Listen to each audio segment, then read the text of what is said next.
Nk'umugore watangiye iyi nzira uhura n'inzitizi nyinshi muri iyi nzira zituma udaha umwanya Imana. Uri umubyeyi, ufite akazi, uba ugomba kwita no ku muryango wawe ndetse n'indi mirimo yo mu rugo.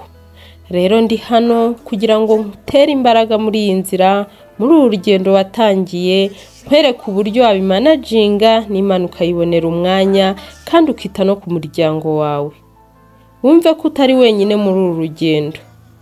Ndanezerewe ko hari icyo bigiye guhindura mu rugendo rwawe, ko hari ikigiye kwiyongeraho, hari ikigiye kunguka muri uru rugendo watangiye muri iyi nzira dufatanyijemo twese.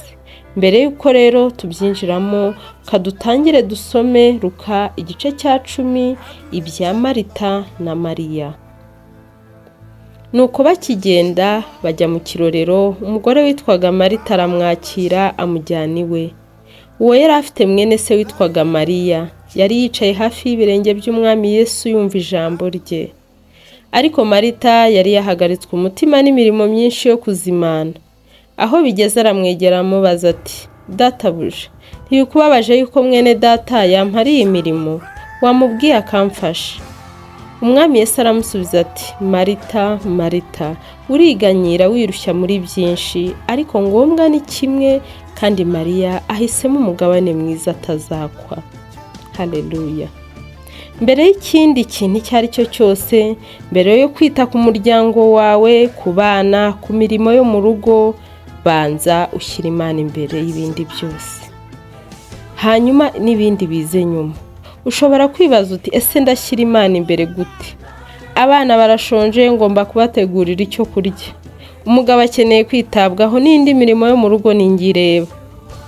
Kadusome Zaburi igice cya 5 kuva ku murongo wa 3.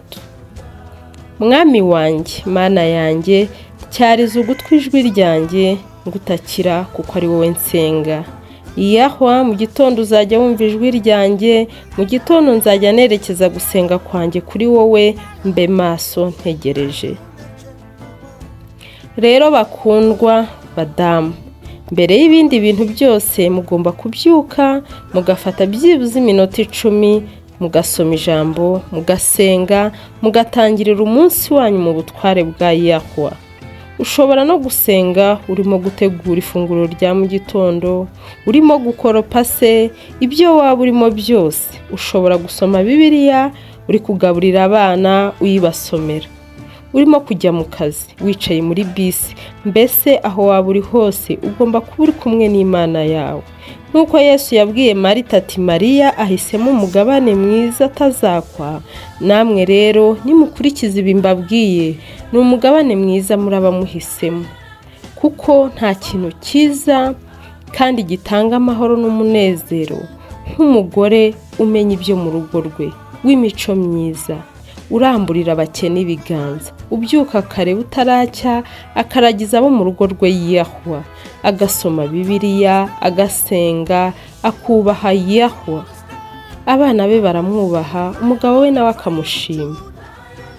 Bakundwa, murumva rero ko nta kintu mwagashyize imbere kitari Imana yanyu.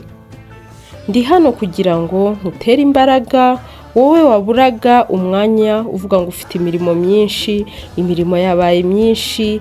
Icy'ingenzi ni uko ushakira Imana yawe umwanya. Ubyuke kare, ufate iminota 10, usabane n'Imana yawe, mu byo waba urimo byose ushyira Imana imbere.